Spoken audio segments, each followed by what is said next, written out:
पहले ही देख चुके हैं कि फ्री एनर्जी में तब्दीली यानी कि डेल्टा जी इस इक्वेशन के जरिए सेल पोटेंशियल ई से रिलेट कर सकती है।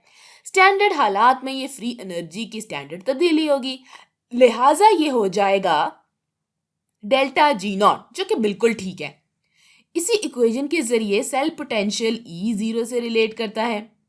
यहाँ ये इक्वेशन थर्मोडायनामिक्स से आई है और हम इसमें डेल्टा जी और डेल्टा जी जीरो की जगह इसकी वैल्यू लिखेंगे, लिहाजा हम इसे डेल्टा जी की जगह लिख देंगे और हम इसे डेल्टा जी नॉट की जगह लिख देंगे।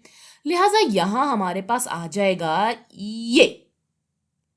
इसमें क्यू रिएक्शन कोएफिशिएंट है।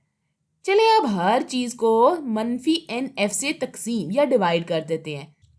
तो हम यहाँ हर चीज को मनफी एन एफ से तकसीम करने जा रहे हैं। चलिए देखते हैं कि यहाँ क्या क्या कैंसिल होगा। तो ये सब कैंसिल हो जाएंगे, ये सब भी कैंसिल हो जाएंगे और इससे हमें यहाँ नर्स्ट इक्वेशन मिल जाएगी। तो चलिए इसे लिख लेते हैं।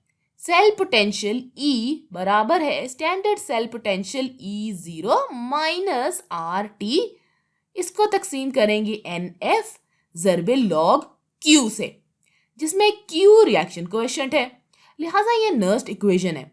हम इस वीडियो के आखिर में इस बारे में मजीद बात करेंगे कि नर्स्ट इक्वेशन क्यों इतनी अहम है। अभी आए नर्स्ट इक्वेशन की एक दूसरी शक्ल देखते हैं। मुझे दूसरी शक्ल या फॉर्म इस वक्त चाहिए जब हम किसी खास दर्जा हरारत के बारे में बात कर रहे हों। तो हमारे ज़्यादातर रिएक्शन 25 डिग्री सेंटीग्रेड पर अमल में आ रहे होते हैं। ठीक है, अब यहाँ दर्जा हरारत केल्विन में दिया गया है, लिहाजा हमें इसे केल्विन में तब्दील करने की ज़रूरत है।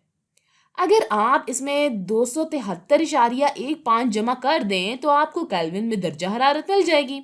इस तरह ये 298.15 हो जाएगा। अब हम क्या करने जा रहे हैं कि हम नर्स्ट इक्वेशन की एक मुख्तलिफ शक्ल लिखने के लिए आर टी तकसीम एफ इसको हल करेंगे और इसकी जगह इसकी वैल्यू लिख देंगे। तो यहाँ ये दर्जा हरारत 298.15 केल्विन है। आर गैस कांस्टेंट है, लिहाजा याद रखें कि गैस कांस्टेंट 8.314 होता है। 8.314 जूल्स पर मोल केल्विन और एफ फैराडेज कांस्टेंट होता है। पुरानी वीडियो में भी हमने फैराडेज कांस्टेंट के बारे में बात की थी, क्या आपको याद है ना? खैर, तो फैराडेज कांस्टेंट 96,500 कूलम्स फी मोल होता है, लिहाजा फैराडेज कांस्टेंट एक मोल इलेक्ट्रॉन का चार्ज होता है। तो आइए हल करते हैं कि ये किसके बराबर होगा। तो 298.15 ज़रबे 8.314, हम इसे फैराडेज कांस्टेंट यानी कि 96,500 से तकसीम करेंगे तो ये बराबर होगा 0.0257 के।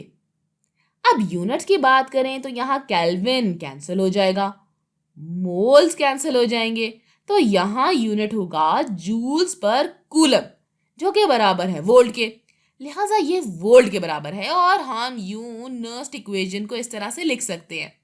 अगर आपका रिएक्शन 25 डिग्री सेंटीग्रेड पर अमल में आ रहा है तो आप नर्स्ट इक्वेशन को इस तरह लिख सकते हैं। आप कह सकते हैं कि सेल पोटेंशियल E बराबर है स्टैंडर्ड सेल पोटेंशियल के। E बराबर है E जीरो मनफी 0.0257।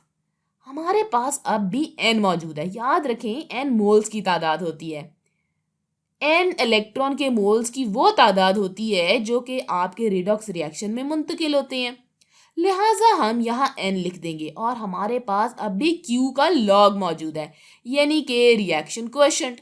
तो ये यहाँ नर्स्ट इक्वेशन की एक और शक्ल मौजूद है। 25 डिग्री सेंटीग्रेड पर आप नर्स्ट इक्वेशन की इस शक्ल को इस्तेमाल कर सकते हैं और फिर हम इसे बेस 10 करके भी लिख सकते हैं। तो हम ये तब्दीली कर सकते हैं। अगर आप इस 0.0257 को तब्दील करने की कोशिश कर रहे हैं तो आपको इसे log 10 से मल्टीप्लाई करना होगा। तो अगर हम ऐसा करेंगे तो ये होगा 0.0257 ज़रबे log 10, जो के बराबर होता है 0.0592। लिहाजा हम एक बार फिर यहाँ नर्स्ट इक्वेशन लिख सकते हैं। E बराबर होगा E zero minus 0.0592 volt over n।